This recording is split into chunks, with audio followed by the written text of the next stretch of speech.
Everyone, मैं Rahul Sharma from Baroda academy of education और आज हम लोग स्टार्ट करेंगे क्लास 11 का एक चैप्टर माइक्रो इकोनॉमिक्स का प्रोड्यूसर इक्विलिब्रियम।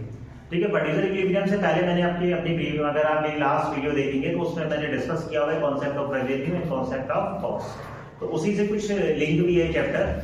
तो सबसे पहले मैं बात करूंगा, जब हम बात करते हैं प्रोड्यूसर इक्विलिब्रियम की, आपको याद होगा कंज्यूमर इक्विलिब्रियम हमने किया था। तो कंज्यूमर इक्विलिब्रियम में क्या होता था कि वो कंज्यूमर के पॉइंट ऑफ व्यू से देखा जाता था, और कंज्यूमर इक्विलिब्रियम में कब कहा जाएगा, when he get maximum satisfaction by spending his given income. और जब हम यहाँ बात करेंगे प्रोड्यूसर इक्विलिब्रियम में, तो ये किसके पॉइंट ऑफ व्यू से बात करेंगे, प्रोड्यूसर के पॉइंट ऑफ व्यू से।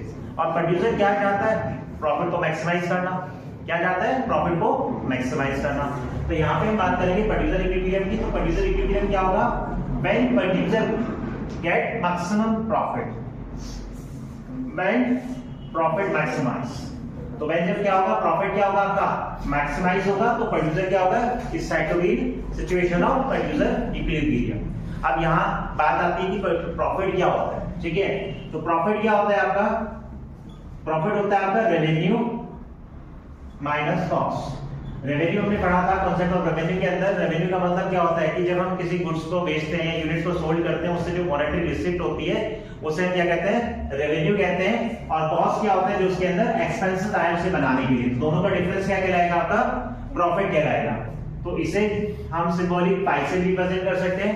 अब प्रॉफिट को हम क्या करते हैं, दो तीन पार्ट में यानी कि हम कैटेगराइज कर सकते हैं। जैसे अगर मैं बात करूं सुपर नॉर्मल प्रॉफिट की, सुपर नॉर्मल प्रॉफिट। तो सुपर नॉर्मल प्रॉफिट क्या होता है आपका, जब टीआर ग्रेटर होगा किससे, टीसी से। इसी को मैं क्वांटिटी से अगर मैं डिवाइड कर देता हूं, तो टीआर में क्वांटिटी से करेंगे तो क्या आएगा, एआर, एआर ग्रेटर एसी। जब हम बात करेंगे नॉर्मल प्रॉफिट, नॉर्मल प्रॉफिट क्या होता है आपका, टीआर इक्वल्स टू टीसी।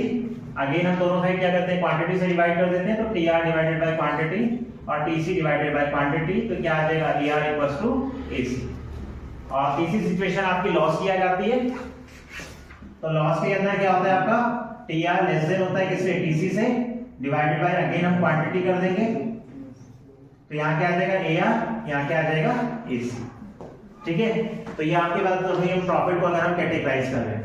उसके बाद हम बात करते हैं प्रोड्यूसर इक्विलिब्रियम की मेन जो हमारा क्वेश्चन है। इससे ऐसे बेसिकली एक ही क्वेश्चन निकलता है। अगर आपके पास 4 मार्क्स में 6 मार्क्स में क्वेश्चन आएगा कि define producer equilibrium with the help of MR and MC approach. आपके पास दो अप्रोच हुआ करती थी, टीआर एंड टीसी अप्रोच, और second one is MR and MC approach.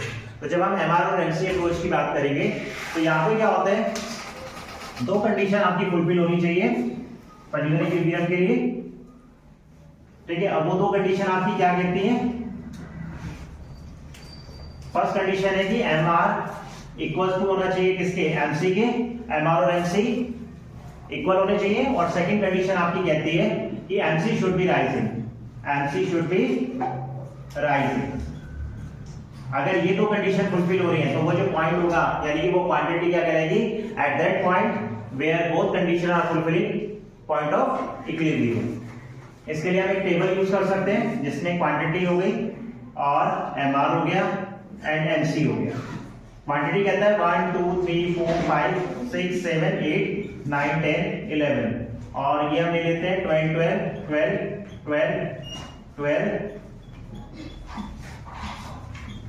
ठीक है, तो यहाँ पे हमने क्या किया, एमआर को हमने कांस्टेंट मान लिया। ठीक है, तो यहाँ पे एमआर आपका क्या है, इक्वल है हर स्टेज पर, ये क्या है आपका इक्वल है। लेकिन जब हम एमसी की बात करेंगे तो एमसी आपका क्या होगा, अप एंड डाउन हो जाएगा। जैसे अगर मैं एमसी की वैल्यू लूं 15 12 15 12 10 9 8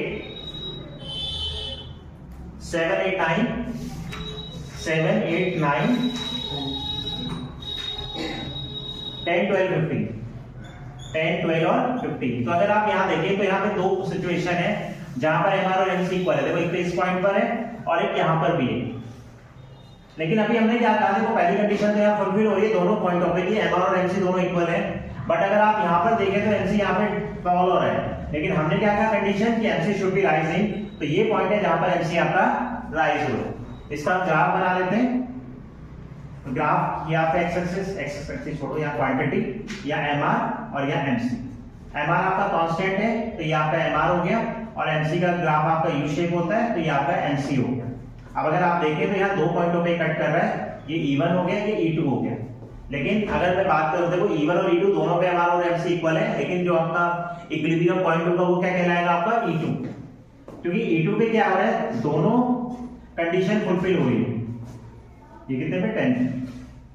तो आपका जो पॉइंट ऑफ इक्विलिब्रियम होगा, पॉइंट ऑफ इक्विलिब्रियम क्या होगा, E2 होगा as both condition are fulfilled. तो यहाँ पे क्या हो रही है, दोनों कंडीशन आपकी क्या हो रही है, फुलफिल हो रही है, तो E2 आपका क्या कहलाएगा, इक्विलिब्रियम पॉइंट। ठीक, पर्टिकुलर इक्विलिब्रियम के लिए बात करेंगे MR और MC अप्रोच की। उसके लिए क्या होना चाहिए, 2 कंडीशन फुलफिल होनी चाहिए, MR और MC इक्वल होने चाहिए और MC शुड बी राइजिंग होना चाहिए। टेबल हम बना देंगे, ग्राफ बना देंगे, ग्राफ का एक्सप्लेनेशन करेंगे। ठीक है, छोटा सा टॉपिक है, इंपॉर्टेंट टॉपिक है, कोई डाउट हो तो आप लोग मुझसे पूछ सकते हैं। मेरा कांटेक्ट नंबर मेंशन है 9958301091, आप मुझे इनबॉक्स कर दें। ठीक है, तो नेक्स्ट क्लास में मिलेंगे नेक्स्ट टॉपिक के साथ, मे बी मार्केट हम लोग स्टार्ट करेंगे, लेट्स सी। तो नेक्स्ट वीडियो के साथ आप जुड़े रहिएगा। Thank you.